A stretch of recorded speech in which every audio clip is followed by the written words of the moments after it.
ನಾನು ಬೆಳಗ್ಗೆನೇ ಎದ್ದು ರೆಡಿಯಾಗಿ ಹೋಗ್ತಾ ಇರೋದಾಗ ಸೂರ್ಯ ನೋಡಿದ್ರೆ ಫೋಕಸ್ ಬಿಡ್ತಾ ಇದ್ದ. ಏನಂತ್ಯ? ನಮ್ಮ ಪಕ್ಕದ ಮನೆ ಸೂರ್ಯ ಅಲ್ಲ ರೀ, ಆಕಾಶದಲ್ಲಿರೋ ಸೂರ್ಯ. ಮ್ಯಾಮ್ ಲೆಸನ್ ಮಾಡ್ತಿದ್ರೆ ಈ ಮುದೇವಿ ಕನ್ನಡ ಅಂತ ಬರ್ಕೊಂಡು ಕೂತೈತೆ. ಆವಾಗ ನಂಗೊಂದು ಸಾಂಗ್ ಗ್ಯಾಪ್ನ ಬಂತು, ಹಾಕ್ತೀನಿ ನೋಡ್ರಿ.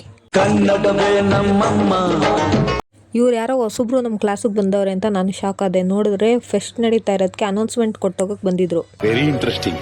ಇವಳು ನೋಡಿದ್ರೆ ಬೇರೆ ಕ್ಲಾಸಿಂದ ನಮ್ಮ ಕ್ಲಾಸ್ ಹುಡುಗಿಗೆ ಹೊಡೆಯಕ್ಕೆ ಬಂದ್ಬಿಟ್ಟವಳೆ. ಅವಾಗ ನಂಗೊಂದು ಡೈಲಾಗ್ ಗ್ಯಾಪ್ನ ಬಂತು, ಹಾಕ್ತೀನಿ ನೋಡ್ರಿ. ಇವಳು ಫೋನ್ ಹಿಡ್ಕೊಂಡು ಏನು ಮಾಡ್ತಾಳೆ ಅಂತ ನೋಡ್ತಿದ್ದೀರಾ? ನನ್ನ ಕೈಲಿ ಬೈಸ್ಕೊಂತಾಳೆ ನೋಡಿ. ಇವಾಗ ಈ ಶೋಕಿ ಎಲ್ಲ ಬಿಟ್ಬಿಟ್ಟು ಹಣ್ಣು ಕಾಯಿ ತಿನ್ಕೊಂಡು ಮನೇಲಿದ್ರೆ ಗೆದ್ಗಂತ ಯಾಕೊಳ್ಳಿ.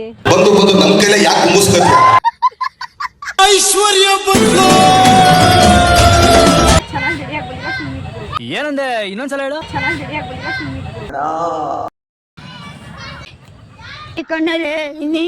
ನೋಡ್ಬೇಕು ಜೀವನದಲ್ಲಿ ಇವ್ರಂತೂ ಉದ್ಧಾರ ಆಗಲ್ಲ. ನಾವೇ ಎಂಟರ್ಟೈನ್ಮೆಂಟ್ ತಗೊಂಡ್ರೆ ಏನು ಚೆನ್ನಾಗಿರುತ್ತೆ. ಅದಕ್ಕೆ ನಮ್ಮ ನಿಶಿತಂಗೊಂದು ಫೋನ್ ಹಾಕ್ಬಿಟ್ಟು ಅವಳಿಗೊಂದು ಸ್ವಲ್ಪ ತಲೆ ಉಳ ಬಿಟ್ವಿ. ಹೇಳಕ್ ಇಷ್ಟಪಡ್ತೀನಿ. ಓಕೆ ಫ್ರೆಂಡ್, ಬಾಯ್.